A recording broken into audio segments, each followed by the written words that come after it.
Today's daf we're going to be learning is Menachot Daf Lamed Vav. Today's daf is sponsored by our golden loving memory of Carol's mother, Irma Robinson, who bat Moshe on her 9th year at site. Irma built a rich life in the Chicago area, including work she loved at high school library and active participation in her synagogue. She loved to have the family over for special events. Sadly, Irma developed Alzheimer's. Carol and her sister Debbie were blessed that though her illness progressed, she never forgot who they were. She and Carol are together now in a different world. Today's daf is sponsored by Phyllis and Yossi Hecht in loving memory of Phyllis's father, Jerry Witkin, Harav Yerachmiel Binyamin Ben Harav Zalman Tzvi Witkin, on his 17th year at site. My father was a Yosher Lev, Chaver L'Kol, Sameach B'Chalko, and a man who personified B'Mkom She'ein Ish, Ishtadel Liot Ish. My father was a true source of nachat to his friends, family, and Klal Yisrael. He certainly would have been proud of the accomplishments of Hadran and by being part of such a shrewd, learned group of women. Okay. We'll get started. I will remind everyone, speaking of Chicago, that I will be in Chicago next week. So if anyone is there or knows people there, I'll be giving a shiur on Tuesday night. So we hope to see people there. Always fun to meet learners. And in terms of Zoom, there will be no Zoom from Tuesday through Shabbat. So, and then all the shiurim will be up as usual. They'll go up in the morning, early in the morning. So anyone who wants to learn should be up by 5 a.m. Israel time. All the shiurim will be on the site as usual and back on the podcast, etc. And it'll be in Skokie, if you're asking where in Chicago. Okay, we will get started now with our daf. So we have a lot of interesting customs about tefillin that come really out of these dafim and different minhagim, right? We talked about Rashi and Rabbeinu Tam and what kind of tefillin you wear. And it's just interesting to see how these minhagim developed, right? Like the fact that there's kind of, I would say, a bunch of exceptions to the rule of, firstly, we had this issue of some people who wear both sets of tefillin to be Yotzei Rashi and Rabbeinu Tam, which is a little bit strange, right? Usually you pick one approach and you go with it, right? And we saw why it's a little bit complicated, because if they're in the wrong order, they're actually disqualified, and that's why some people, again, it's not common, but there are people who do it. We're going to see some other interesting things today as well. So we started with this issue of the bracha, and this is a huge controversy as well, how this works exactly. So what we discussed yesterday is not so controversial, which is basically that when you put the tefillin on, the way you do it is you put the tefillin on, and then before you wrap them, you make the bracha. And that makes it what we call over l'asiyatan, that you're supposed to first make the bracha, then do the action, because the action, if you look in the pasuk, it says ukshartam, it's the tying of them. So either in the rosh, it's the tightening, in the yad, it's the wrapping. So that works. But now we're going to get into this big debate. So we start our daf with Rav Chisda. Amar Rav Chisda, and we're going to have two completely different, we're going to see two machlokot today. One's going to come from two completely different readings of the sugya. Another's going to come from something that's completely absent in the sugya, but begs to be asked, okay? So it's just interesting. I always like showing in terms of halacha, like where halacha, right? This isn't really a halacha class. On the other hand, it's interesting to see how different halachic opinions develop from one text of Gemara. So, Amar Rav Chisda, Sach bein tefillah letefillah, chozer umevarech. If you talk between tefillah letefillah, okay, so you start talking in the middle, meaning tefillah letefillah is not tefillah, tefillah is tefillin. So you put on your tefillin, we're going to see later, the order is tefillin shel yad, then, and you make your bracha, and then before you put on your tefillin shel rosh, you start talking. So you have to make another bracha. That's what Rav Chisda says. Now, it seems very clear from what Rav Chisda says. Sach in lo sach lo. Sounds like you're only going to make a bracha on your tefillin shel rosh if you spoke in between putting on your tefillin shel yad and your tefillin shel rosh. But that doesn't seem to go with the following thing, which is Hashalach Rav Chia Bered Rav Huna Mishmei Rabbi Yochanan. So Rav Chia, the son of Rav Huna, sent this message in the name of Rabbi Yochanan, that Rabbi Yochanan said, Al tefillah shel yad omer baruch asher k'sham tzav tzivanu lahaniach tefillin. Al tefillin shel rosh omer baruch asher k'sham tzivanu al mitzvah tefillin. So he says this seems to go completely opposite what Rabbi Yochanan said. There's a different bracha you make on the tefillin shel yad. There's a different bracha you make on the tefillin shel rosh. Tefillin shel yad you say lahaniach tefillin. Tefillin shel rosh you say al mitzvah tefillin. So if there's two separate brachot, it doesn't make sense to say you're all right that. You only say the bracha on the tefillin shel rosh if you spoke in between, right? Sounds like he's saying there's two distinct brachot. Ideally, you're putting on your tefillin, even if you don't talk in between. You make one bracha on one bracha on the other. So here comes the response, and here comes the big controversy. Abaye and Rava de Amrit Travayu lo sach mevarech achat, sach mevarech shtayim. So Abaye and Rava, and the simple reading of Abaye and Rava in the sugya is that when Rabbi Yochanan said you make two, that's only because you spoke in between. And the lo sach, if you didn't speak in between the tefillin shel yad, the tefillin shel rosh, your first bracha laniach tefillin will cover you for both. But if you spoke, then you have to say an additional bracha on the tefillin shel rosh. Okay? So that's the way Rashi understands Abaye and Rava. So let's just clarify again.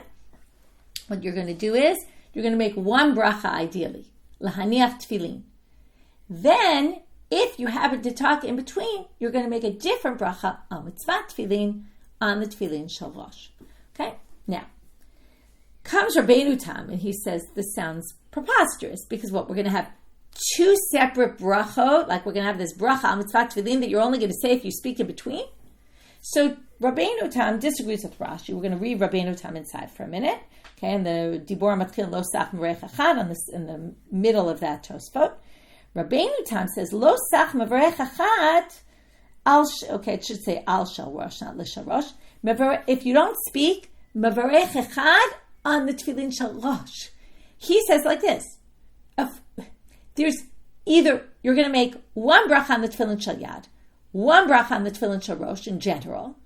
And if you don't speak in between, then you're just going to do that one bracha al mitzvah tefillin on the tefillin shel rosh.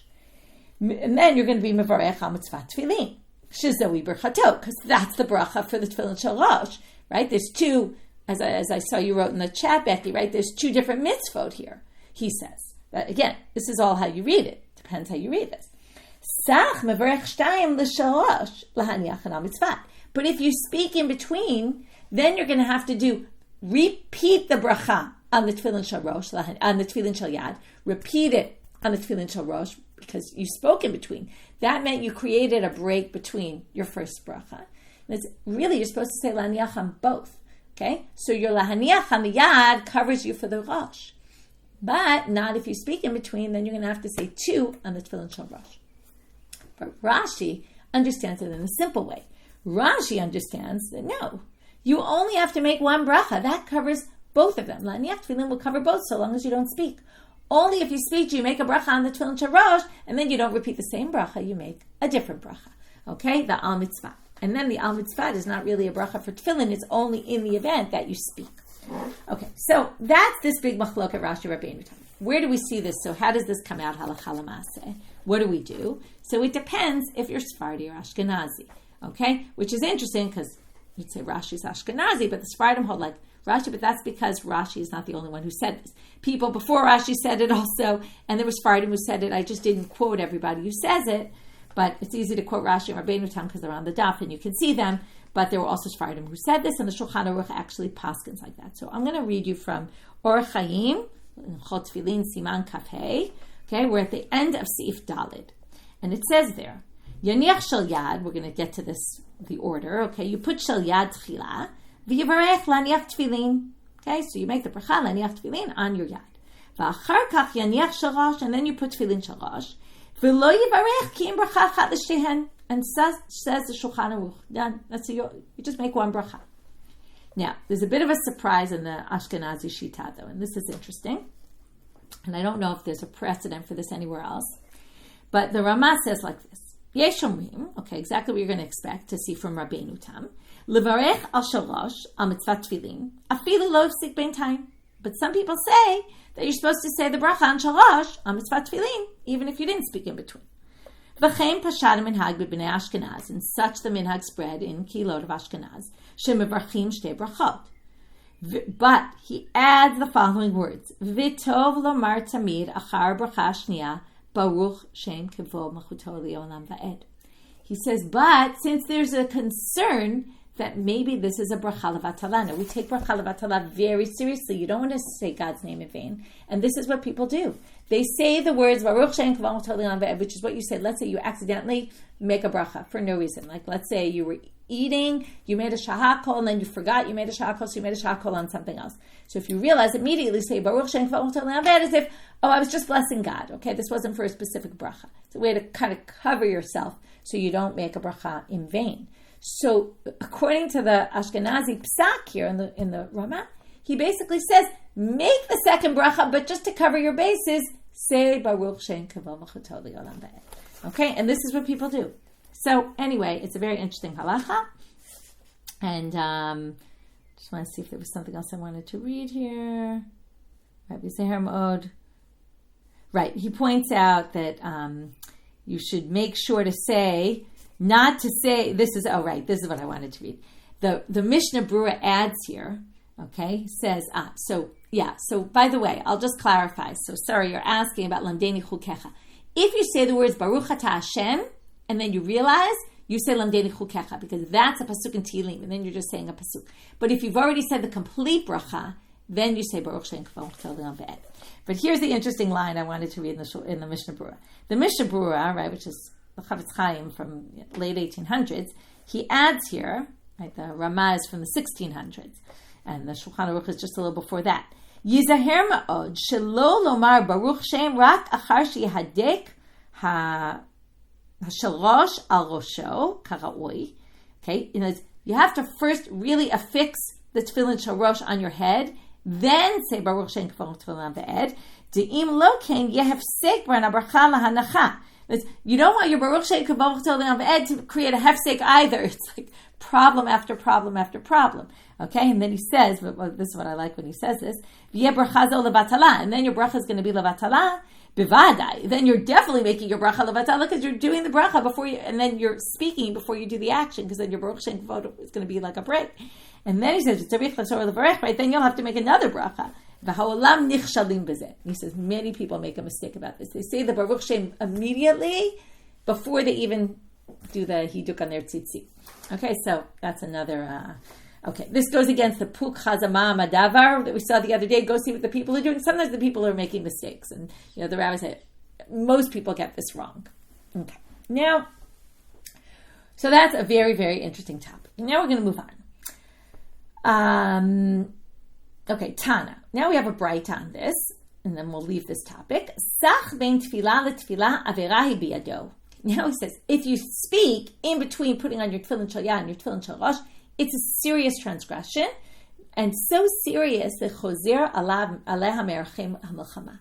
If you remember, they say to the people when they go out to war, right, are you scared? Are you this, right? Maybe you have an avera biyado, like if you have a sin upon you, you shouldn't go out to war because you might get punished for your sin.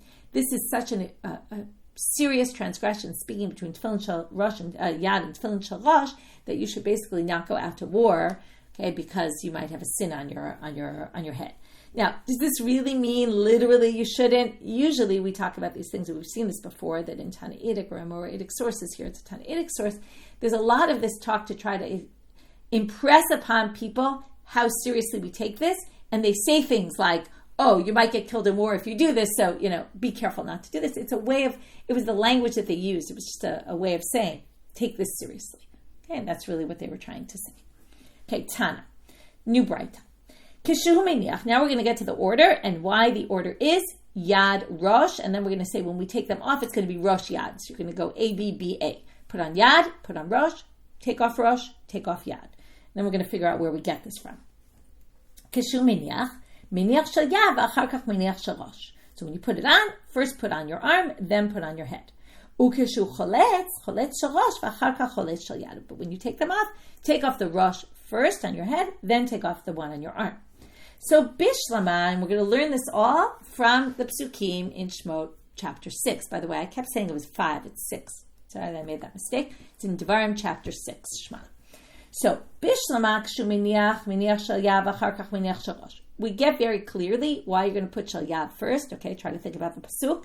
Dichtiv, ukshartam la'od al yadecha, v'hadar, v'yu l'totafot b'neinecha. The order of the Pasuk is, first tie them on your hand, then on your head. But then why when you take them off? Cholet shel rosh v'acharka cholet shel yamin. Where do we get it from? That you first take off the rosh. Amar Rabba, Rav Huna Esberali. Rabba says that Rav Huna taught me. It's going to come from that same pasuk. Amarcha v'hayu letotafot beinenecha. Hayu is plural. They should be like totafot between your eyes, right? Between your eyes really means on your head. Kol zman shebeinenecha yehu shtayim. Say, while it's on your head, you should always have two. Meaning, every time the tefillin are on your head, you should also have on your arm. So therefore, we don't want to take off the arm first, because then you will only have one on your head. So he darshans it from this pasuk. That's why you take off for the shel rosh first, so that whenever it's on your head, you also have on your arm. Tanu Rabbanan. Now we're going to get to from when and until when do you wear tefillin? From what time of day to what time of day? So it's going to be a little bit of an atypical sugya in terms of starting from what time. Okay, it might remind you of the beginning of Berakhot. Okay, where we talk about me matai kolin shma ba'alevi, me matai kolin shma, right, in the morning, b'shacharit. Okay, and in fact, we're going to reference that sugya in a minute. Rashi is anyway. And you would expect it to say from the time something in the morning, right? But it doesn't really say that. What it says here is like this. So tefillin me'ematayim bevarech alehem. When do you make a bracha on them? Mishat hanachatam. From the time you're obligated to wear them. Okay, that's a bit of a weird answer. Aren't we trying to figure out what time you're supposed to wear them? So no, apparently they're not. Kate Sad. Now they're explaining, what do we mean by this question? Okay, this is a Braita. So the Braita is explaining itself. If you got up very early in the morning to go on a trip, or to go, out to work early to the fields, and you were worried your tefillin, you might leave them on the bus, right? You don't want to leave them on the bus, so what do? Put them on you, okay? So you wear your tefillin, even though it's not the time for tefillin yet, so you can't make the bracha. It's not the time to make the bracha yet. So, minichan, ukishiyagiyas manan, then it's saying, that's what it means, mishat hanachadam. When do you make the bracha? If you put them on too early. You make the bracha when the time to make the bracha kicks in, which they don't tell you what time that is. Rashi helps us out here. We'll get to Rashi in a minute. But in the meantime, let's just assume we know what that time is. Kashiyagiyas manam, what do you do then? Well, you can't just make the bracha because you're not actually putting your tefillin on. So what do? Mimashmesh b'henu b'varech alehem. You touch them, right? Move them a drop, okay? And then you make the bracha on them. So you're allowed to do it like that. So now, let's look at Rashi. Mivarech alehem mishana nachatan. So what is shata nachatan? So he says, right, so first he says, what we understood only eventually, which is mishad zman hanachatam, from the time that you're supposed to put them on. Da'amar beperak kama de Berakhot. So I mentioned the beginning of Berakhot. Well, in the first chapter of Berakhot on Daf Tet Amud Bet, when it has the Mishnah, when do you say Shema in the morning? There's three opinions, and one of them is achirim omrim mishir echavero mirichuk arba amot. There's one more word here, v'yikirena. It's when you see someone, a friend, although the Yerushalmi says it's actually someone you don't know very well, from 4 cubits away, and you recognize them. So it has to be reasonably light to be able to see them. It has to be not so light, right, a little bit light, that you can see someone from not a very far distance and recognize them. Okay, but that's the time. And then, Amrinan Hatam, Litfilin Ka'achirim. It says there, for tefillin, we go like the opinion of Achirim. Okay, there's 3 different opinions, right? Yakir ben tchelet lelavan, or tchelet lekarti, right? There's different signs of how light it needs to be, that what can you actually distinguish between. But the point being there that it says, tefillin, we go by the opinion of Achirim. Okay, whereas Kriyat Shema, there's 3 opinions. By tefillin, we go with Achirim. So there's your time. Okay, so again, it doesn't exactly give you a time of day, or exactly how much that is. Before, after, right? It's obviously before sunrise, but how much before sunrise? Not so clear, but that's the time they give. And now they say, obviously, halachically, there's answers to this question, but in terms of what the Gemara says, it's not super clear. Then they say, okay, so that's basically the time for tefillin, and from then you make the bracha. So if, for whatever reason, you put on before, you would make the bracha then. Ad matay menichan. Till what time do you leave them on? Now, this is, first of all, you could say, okay, we just want to know what's the latest you could put it on. But in those days, I want to remind you, maybe you don't know this, people walk around in tefillin all day. Okay, it was something they wore all day long. And then the question is, when do you take it off? So we're going to have 3 opinions about this. Rabbi Yaakov Omer ad shechle rega min hashuk. Okay, I want to read those two because those two all of a sudden remind us of, you might remember, you might not remember, of Hanukkah, right? These are the times for Hanukkah. Mishit tishka chama ad shechle rega min hashuk. Those are the two, right? The time you start lighting Hanukkah candles, so the time you can finish lighting Hanukkah candles. So anyway, let's go through them. Ad shishka chama usually means, right, until the sun is completely set, which is what we call tzera kochavim. So until it gets dark out. Rabbi Yaakov says until, or by the way, ad shishka chama could mean the beginning of sunset. Okay, it's not 100% clear always. Ad shishka rega min hashuk means until the last people have left the shuk, which is generally considered about a half an hour after tzera kochavim. That's why that's the amount of, we put candles in that generally they're half-hour candles, because they're supposed to last from Mishka Chama ad shechle rega min hashuk. Okay? It's a little bit of a strange language here, ad shechle rega min hashuk, although maybe not, we'll talk about that in a second. In Hanukkah, it's very appropriate because Persumenisa, you want everyone to see, so you're going to leave your candles lit in the time when everyone's coming back home from work. But here, what's the, right, is there Persumenisa? So the truth is, we saw yesterday, that what's the idea of tefillin? Ra'u kol amei ha'aretz, we want everybody to see. So again, this isn't the ideal time to do the mitzvah at the nighttime. It's not like candles. The candles are noticeable at night. But it's that we're going to leave them on as long as people can see, according to this opinion, right? As people will see you. After that, no one's really going to see you. Everyone's in their houses. Okay, so that's two opinions. The third opinion, chachamim omrim ad zman sheina, until you go to sleep. Leave them on all day. Okay, just when you go to sleep, we don't want you wearing tefillin when you go to sleep because, right, you might have some seminal emission, you might shema yafiach, you might flatulate. There's all these concerns if someone's sleeping, it will not be appropriate to have your tefillin on, so you have to take them off before bedtime. Okay, so those are the three opinions. Umodim chachamim leRabbi Yaakov she'im chalatzan latzet lebeit hakisei o likanes lebeit hamarchatz v'shacha'ah chama shuv eino chozer menichan. Okay, so now they all really agree, or at least the rabbis agree with Rabbi Yaakov. It sounds like they all really agree, and obviously the first opinion, that if you took them off to go to the bathroom, or you took them off to go to the bathhouse, where you're not going to go with tefillin in there, so, and then the sun set, everyone agrees there that you're not going to start putting your tefillin on. Nobody thinks that you're supposed to put tefillin on at nighttime. Okay, although, keep this in mind later, we're going to see some opinion that maybe you are supposed to. But right now, it looks like nobody thinks you're supposed to put them on at night. The question is just you leave them on. So now we're going to have a psikat halacha, although we're going to see Rav Nachman, there were two versions about what Rav Nachman ruled in this case. So those were Tanaim having three opinions there. Comes in Amor and he says, okay, I want to know practically, what are we supposed to do? Am Rav Nachman halacha ke Rabbi Yaakov. We leave it on, ad shechle rega min hashuk. And now we're going to have support for this from what Rav Chisda and Rabbi Rav Huna did. Rav Chisda and Rabbi Rav Huna matzli behu beorta. They would, matzli is to daven, behu, with them, with their tefillin.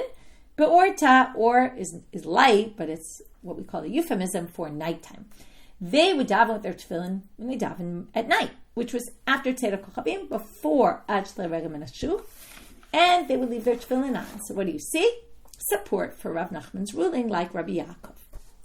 But ika da amrei. Some people say, ein halacha ke Rabbi Yaakov. He says the halacha is not like Rabbi Yaakov, that Rav Nachman ruled not like Rabbi Yaakov, and that you take them off already at sunset, or the end of sunset, tzera kochavim, to which the Gemara questions, starting now at the top of Amud Bet, V'ha Rav Chisda v'Rabba bar Rav Huna matzlebu beorta. But look, Rav Chisda and Rav Huna davened at night with their tefillin on. So how come Rav Nachman paskin this way and they did otherwise? To which they say, Ha'u pliga. Okay, that's not a big deal. The fact that Rav Nachman and Rav Chisda and Rav Huna disagree with each other, okay, they disagree with each other. They're Amoraim, they're allowed to disagree. So these reflect then two different positions of the Amoraic time period about whether you leave the tefillin on until ad shechle rega min hashuk or not. Okay, so the first reading was they all kind of agree, ad shechle rega min hashuk, but right until the last of the people come home from the market, which again is about half an hour after sunset, after tzera kochavim, after the three stars come out. But in this case, they have a debate. Now that we quoted this practice of Rav Chisda and Rabbi Rav Huna, we're going to question Rabbi Rav Huna from something else he said. So it seems very clear that Rabbi Rav Huna would leave his tefillin on at night, okay, until at least the beginning of the night. Umiyama Rabbi Rav Huna hachi. Could he possibly have said this? Listen to a statement that he made that seems to contradict. V'ha ama Rabbi Rav Huna. Safek chashecha, safek lo chashecha. This is what we call ben hashmashot. Maybe day, maybe night. It's just in between sunset and seder kochavim, and when the 3 stars come out. Lo choletz v'lo meniach. You don't take off your tefillin, but you also don't put them on. Right? If you're not wearing them, you don't go back and put them on, but you also don't take them off. Now, what can you imply from this statement? That if ben hashmashot, when you're not sure if it's night, you don't take them off, but it sounds like havadai chashecha, but as soon as it's clear that it's nighttime, i.e., Seit HaKochavim, choletz, you should take them off. That's what it sounds like he's saying. But yet he himself was wearing tefillin during Mariv, which is after that. So they say, oh no, that statement, you took it out of context. That statement he just made, Hatam be'erev Shabbat itmar. When he was talking about Ben Hashmashot here, you don't have to take your tefillin off. He was talking about Ben Hashmashot of Erev Shabbat. On Erev Shabbat, you don't have to take off your tefillin until it's really dark, okay? Even Ben Hashmashot, you could keep your tefillin on. Why? Because Shabbat, we're going to see, is not a time for wearing tefillin. So by the time it gets dark, you have to take them off. And then he wasn't talking about a weekday. On a weekday, you can leave them on longer. The Gemara has some issue with that. I don't get it. My kasavar, what does he hold though? I kasavar laila zman tefillin. If he holds at night, you're supposed to wear your tefillin, right? Because night is a time for tefillin. Okay, and that's why leave it on even longer. Don't take it off right away. Shabbat, and then you'd have to say, still take it off at a certain point because we don't want you to accidentally fall asleep. Okay, so take it off, but still wear it somewhat at night because you're obligated in tefillin at night. Well, Shabbat nami zman tefillin. What we're going to see is the one who says that night is a time for tefillin also says that Shabbat is a time for tefillin. In other words, the Shabbat and night issue go hand in hand, as we're going to see in a minute. We don't know why yet, but we're going to see in a minute why they go hand in hand. So then to say that he wore tefillin every day on a weekday at night, but on Shabbat he made sure to take them off, that doesn't make any sense. Because if you hold that the night you're obligated in tefillin, then you'd also hold that Shabbat you're obligated in tefillin. And Ika Savar Shabbat Lavzman tefillin. And if you're going to say, well, on Shabbat he said it's not the time for tefillin, well then he would presumably also say Laila Nami Lavzman tefillin. He would also say night is not the time for tefillin, then it wouldn't make sense that he davened with tefillin at night during the week. How do we know this? Okay, they haven't yet told us. Demihecha demima'ata Shabbat mehata mema'ata leilot.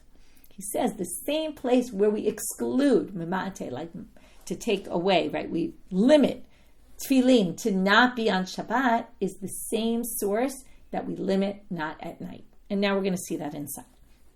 Ditanya, as it says, V'shamarta et hachukah azot lemoada miyamim yamima. Okay, this is in the section of Kadesh Liko B'chor, which is one of the sections in Shema, in Tefillin. We're going to read it. I'm going to just read it very briefly so you get a sense of what's going on here. So it starts off Kadesh Liko B'chor, Petar Korechem, all the firstborns are for God, in Adam and Behemah, humans and animals. Then Moshe says, remember the day you got out of Mitzrayim. I'm just paraphrasing in English, because God took you out of Egypt, and don't eat chametz. Today you're going out in the Chodesh HaAviv. And when you get to the land that Hashem promised, and you do the Avodah Hazot in this month, and you do, right, the Korban Pesach, 7 days you'll eat matzot. On the 7th day, also it's a chag. You'll eat matzot for 7 days. Again, it says it twice. No chametz, no seol. You can't have any chametz, etc. Okay. Then it says, V'gad talabincha bayom ahu, and then you'll tell your son on that day that God took me out of Mitzrayim. It finishes up by saying the following: V'haya lecha la'ot al yadcha u'lizikaron b'neinecha, and it should be for you a remembrance on your arm and between your eyes. L'man tieh Torat Hashem b'ficha, so that the words of Torah are in your mouth. Ki b'yach hazaka utziacha Hashem miMitzrayim. Okay, because God took you out of Egypt. V'shamarta et hachukah zot lemoadam yamim yamima. Now, maybe you can try to figure out what the issue is here. You should keep this rule for all the days, okay? Miyamim yamima, we're going to darshan this in a minute. What are these rules? Hachukah zot. What would you answer? Okay? Think about it, right? It could be tefillin, could be Korban Pesach, right? What's the topic sentence of that paragraph, right? Or do we go by what the general sentence is, which is Pesach, or do we go by the pasuk right before it? So the first Rasha is saying, V'shamarta techukazo l'mo'adam yamim yamima, is talking about tefillin, because it comes right after the commandment for tefillin. And then we darshan like this. Why does it say mi yamim? Yamim v'lo leilot. So first it says days and not nights. That means no mitzvah at night. Mi yamim, from the days. It says mi yamim. Mi always means from not all the days. Meaning v'lo kol yamim. Prat l'shabbatot v'yamim tovim. Devarim Rabbi Yossi HaGlili. Rabbi Yossi HaGlili says this whole section is talking about tefillin. And here we see exactly what we saw before. If you're going to say it excludes the night, it also excludes Shabbat and Chagim. Okay, there's no tefillin at night. There's no tefillin on Shabbat and Yom Tov. Well, that's clearly not Rabbi Bar Rav Huna, because Rabbi Bar Rav Huna said, right, night yes, right, Shabbat no. So here you see, and here's the big question on him: night and Shabbat clearly go together, because if you say that section is talking about tefillin, then you exclude both night and you exclude Shabbat. Rabbi Akiva Omer, Lo ne'emar chuka zo ela lepesach bilvad. So that pasuk, Shamarta chuka zo l'mo'adam yamim yamima, is all about the Korban Pesach. Nafkale. Okay, so period. Okay, so how could Rabbi Bar Rav Huna have excluded Shabbat but not excluded the nighttime? To which they answer, no, we have an easy answer. Nafkale me'echad de nafkale Rabbi Akiva. Okay, it's not like Rabbi Akiva thinks that you're supposed to wear tefillin on Shabbat. He has a different reason why you're not supposed to wear tefillin on Shabbat. Tanya Rabbi Akiva Omer, Yachol yaniach adam tefillin b'shabbatot v'yamim tovim. You might have thought that you put on tefillin on Shabbat and Yom Tov. Talmud lomar v'haya la'ot al yadecha u'litotafot b'neinecha. Mi shetzrichim ot. What is tefillin? It's an ot. It's a sign. It's a noticeable sign that we have this pact with God, right? All that. Yatzu Shabbatot v'yamim tovim she'em gufan ot. But Shabbat and Yom Tov is an ot in and of itself, right? It talks about in a few places in the Torah that Shabbat is a sign, okay? O-T, right? It's a sign between us and God. So on Shabbat, you already have an ot, okay? And commentaries even add, not only that, if you wear tefillin on Shabbat, it's offensive to the ot. It's like you're saying, oh, the ot on Shabbat isn't real, it's not very serious, and therefore we have to wear tefillin as an ot. So for that reason, notice this only has to do with Shabbat. It has nothing to do with nighttime, and that would explain Rabbi Bar Rav Huna, why he would wear tefillin at night, but he wouldn't wear them on Shabbat. Now, this sugya, Yom Tov, I just want to point out, it doesn't say ot anywhere. But because it says Elam Moadei Hashem Asher Tugor Tamikrai Kodesh, right, in the whole section in Emor, where it juxtaposes Chagim to Shabbat, it starts off with Shabbat, right, connects between Shabbat and Chagim. So, and also it says Tu Shabbatchem, it refers to the Chagim as Shabbat. So if Shabbat's a note, they assume Yom Tov is a note. What about Chol HaMoed? Another very interesting machloket. Okay, the general prevalent custom in America is to wear tefillin on Chol HaMoed, and the prevalent custom in Israel is not to wear tefillin. Okay, where does this come from? Our sugya. Now this is the second machloket, as I mentioned in the beginning of class. There was a machloket how to read the Gemara. Here's a machloket about how to deal with something that's not mentioned here. They mention Shabbat and Yom Tov, they don't mention Chol HaMoed. So if you look in the Shulchan Aruch, okay, I'm not quoting you all the Rishonim in that deal with it, but the Shulchan Aruch Psak, okay, and here you're going to see the two different approaches. It says in Siman Lamed Aleph, in Or Chaim, B'chol HaMoed gam ken asur laniach tefillin, I'm in Sif Bet. You also can't wear tefillin, me'atam hazeh b'atzmo, shimei Chol HaMoed gam heim ot. And that's the Sephardi minhag, which is accepted in Israel. Okay? They assume if Chagim are ot, where it never really says ot anyway, Chol HaMoed is part of that as well. The Rama writes, V'yesh omrim, sheChol HaMoed chayav b'tefillin. Again, he quotes it as the Yesh Omrim. There are those who say, he quotes it actually in the Beit Yosef in the name of the rosh. V'chein noagim b'chol glilot elu, lanicham b'moed u'levarech alehem. Okay, so he says, and that's what the custom is to do in our communities, to make up, to basically wear your tefillin. But he says, but you make one little switch, which is you don't say the bracha out loud. The Mishnah Berurah adds another change, and it's just an interesting, I like the way he writes this, okay, just like the other one we saw he wrote something interesting.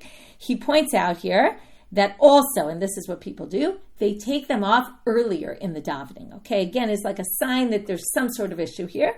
So they take them off after Kedusha in Tfilat Shmona Esrei, But he adds, "Mikoma kom tzrichim lizaher lechavein lishmo chazarat tefillah." He says, but don't get so distracted. You're taking off your tefillin that you're not listening to chazarat hashatz. Okay, like one, right? We're trying to do one thing good, but that might cause another problem with people not paying attention when we're repeating Shemona Esrei.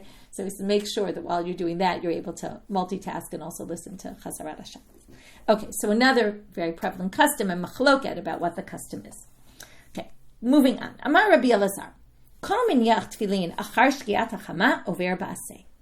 Rabbi Elazar says, if you put on tefillin after shkia, now this is different from leaving it on, but if you actually put them on, then you're over ba'aseh. You're basically transgressing a positive commandment. You're not keeping a positive commandment. What's the positive commandment? Vishamartem et chukah azot miyamim yamima.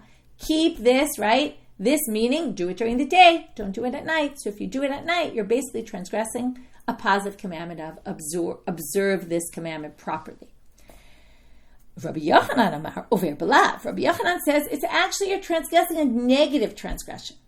Okay, we're going to try to figure out why. Where do you see negative in that pasuk? It doesn't really say negative, but right, it's teaching you you're not supposed to do it during the day, during the night. So if you do it at night, you're basically transgressing a negative transgression, which would mean you would get lashes according to him. So let's suggest that maybe we can figure out what the root of this debate is. Lema b'Rabbi Avid amar Rabbi Ila kamipalgit. Maybe they're disagreeing about this halacha of this statement of Rabbi Avid. To Amar Rabbi Avid amar Rabbi Ila, we've seen this a lot of times. Kol makom shenemar hishamel pen v'al eno ela lo taseh. Whenever they uses the word hishamer or shamor or something like that, pen or al, these are all languages of lo taseh. You don't just need lo tirtzach, lo tignov, right? Those are all clearly negative prohibitions. But even, right, hishamer, pen, and al are also negative. So here you have vishamarta, that's hishamer, and that would be negative. So, mar itle to Rabbi Avin and mar leitle to Rabbi Avin. So we could simply say Rabbi Azar doesn't hold by him, and that's why he says you're transgressing a negative commandment, a positive commandment. And Rabbi Yochanan goes with Rabbi Avin, and therefore he says transgressing a negative prohibition. To which they say, no, that's not true. Everybody agrees with him. So how do you explain Rabbi Elazar then, who says it's only a positive commandment, if he says hishamer is negative? Mar savar hishamer de lav lav, hishamer de aseh aseh. Umar saval hishamer de aseh nami lav. If you notice, hishamer often appears in the pasuk, make sure not to do the following. Okay, that's not what it says in this pasuk. This says, observe this commandment. It's worded in the positive. So one says, when you have hishamer with a positive formulation, you're transgressing a positive commandment. When you have hishamer with a negative formulation, then it's a negative transgression. So he accepts that hishamer is a lo taseh, but only when it appears in a negative with a negative word, like make sure not to do the following. That's not what it says here. The drasha, of course, is don't wear tefillin on Shabbos, but it doesn't say anything negative in the pasuk. It says observe this commandment for every day. So that's what Rabbi Elazar says, and Rabbi Yochanan says, no, anytime it says Yishamer, it's a negative prohibition. I mean, obviously you have to say something negative, but again, the drasha says don't wear it on at night, so that would be, or don't wear it on Shabbat, and that would be negative. Okay, but they're specifically talking about night here. V'amar Rabbi Elazar, v'im l'shamran mutal. But Rabbi Elazar adds that if you're wearing it, which is going to lead us to a whole interesting story, if you're wearing it to protect your tefillin, then it's allowed to put them on at night. Okay, so if you're worried someone's going to steal them or some other reason, you're allowed to wear your tefillin, put them on at night. V'amar Ravina. Now here comes Ravina. He tells a story. Havayativna kamed Rav Ashi. I was sitting before Rav Ashi. V'chashach, and it got nighttime. It turned to nighttime. V'iniach tefillin, and he put tefillin on. Now there's a big girsa problem here, because the fact that he puts on tefillin, you're going to see. Okay, I'll read the story with this girsa, but I will raise that there's a problem, and there's some people who change it. But he put on tefillin at night, according to this version. Va'amrele l'shamran kabayale mar, and I said to him, oh, that's interesting. If you're putting on tefillin at night, I'm guessing that you're holding by Rabbi Elazar, that if you need to protect it, right, you must be protecting it from something. To which, Amrele in, Rav Ashi said, yeah, I need to protect my tefillin. That's why, of course, that's why I'm wearing them. Yeah, sure. V'chazite, but Ravina continues and he says, V'chazite l'date delav l'shamran ubai. But then I realized later that he was definitely not wearing them to protect. Okay? He really just put them on at night. Kasavar halacha ve'ein morin ken. He held that it's a mitzvah, it's halacha, but it's one of these halachas you don't teach people. And the concern is, as we said before, if you start teaching people you're supposed to put on tefillin at night, then they might end up falling asleep in them, and basically it will become an issue. Now, this is a little bit difficult because we did see before that even the people who said you wear tefillin at night, nobody thought that you actually put tefillin on at night. And we just saw that Rabbi Elazar and Rabbi Yochanan said it's forbidden to put on tefillin at night. Excuse me. Okay. They both say it's forbidden to put tefillin on at night, so it doesn't really make so much sense. And that's why some people changed the girsa that he kept his tefillin on. He left them on all night, and not that he actually put them on at night. Okay?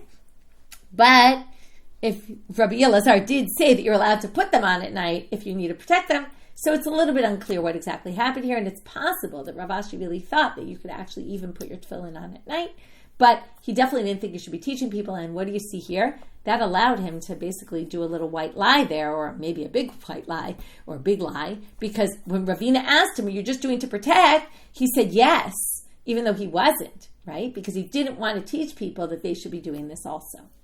Okay, so obviously rabbis who everyone's looking at have to be concerned that people are learning from them, so it's a little bit dangerous. Anyway, that's an interesting story, but we're going to move on. Amar Rabba Barafuna, Chayav Adam l'mashmesh b'tefillin b'kol sha'a. Kavachomer mitzitz. We're going to learn from the tzitz that while you're wearing tefillin, and this is part of the reason why, there's all sorts of reasons why people stop wearing tefillin all day long, but you're supposed to be very conscious of your tefillin being on you, and to do that, you should be touching your tefillin all the time so that you're knowing that they're there and being aware of them. You're not supposed to have what we call heseh chadat, where you're thinking about other things and you're forgetting the tefillin are on you. Right? It's very hard to keep that going all day long. So you're supposed to do that, and we learn it from the tzitz. Now, interesting, you would think that tzitz is more sanctified. The tzitz has the Shema Meforash of God in it, it's on the breastplate, the head plate of the Kohen Gadol. But we're going to see that this is even more than the tzitz. Okay, we're going to see mat tzitz she'en bo ala azkara achat. It only has one name of God in it. And Amrat Torah v'ayal mitzchot tamid, that it should always be on his forehead. And what are they darshan from this? Shelo tasiach da'ato mimenu. You can't take your mind off it. When the Kohen Gadol is wearing it, he has to always be thinking about the tzitz. Tefillin sheyesh b'hem azkarot harbe al acha kama v'kama. And the tefillin have God's name in it, right? You're wearing it on. It's interesting. You're wearing it on your forehead also, and it's got many mentions of God's name in it. So all the more so, you're going to have to be very conscious of them being upon you. Tanu Rabbanan. Last issue for today, which we're only going to get started. What hand do you put your tefillin on? Okay, we'll get tomorrow to left-handed people. But here we go. Yadcha zo small. Okay, when it says put them on your arm means left. How do we know arm means left? Atau mer small oinu el yamin. Right, the Braita says, classic midrash halacha. Why'd you say left? You could have said right. Well, Talmud Lamar, we're going to bring 3 psukim that all show. All these psukim we're going to basically juxtapose. There's on one part of the pasuk there's yad, and the other part of the pasuk there's yamin. So yamin is right, and then it means the other one must be the left. Okay? Af yadi asta eretz v'yamini tipcha shamayim. So my hand created the world, and my right hand created the heavens. Okay, so we're assuming the left hand of God created the world, and the right hand created the heavens. And you could explain this pasuk otherwise, that yamin and yad are the same word, and it's just referring to them in different ways. But no, the rabbis darshan yad must mean left. Okay, ve'omer yada liyated tishalachna v'yamina lahamut amelim. Ve'omer lama tashiv yadcha v'yamincha mikerev chedcha kalei. Okay, these are all psukim that basically juxtapose yamin and yad, basically saying yad must be left, and therefore al yadecha is the left hand. Okay, so now we're going to just do a quick review. We're going to get back to this whole thing about yad, and is it really left, and we'll see. So we started off with the 2 brachot, and do you really say 2 brachot, or do you say 1? And we talked about this machloket, and the simple reading really seems to say you only say 2 brachot if you talk in between. Okay? However, Rabbeinu Tam has a good point, which is that how they have this whole different bracha for, right, something that you only say when it's in between. Right? It seems a little bit strange. Then we got to the order, yad, rosh, take off yad. And we explained where that all comes from, the pasuk, right? It all came from that one pasuk. Then we talked about what you do if you wake up early, right? You wait until the time of tefillin, right? You put them on early, but you make the bracha then. And how late, right? How late can you keep your tefillin on?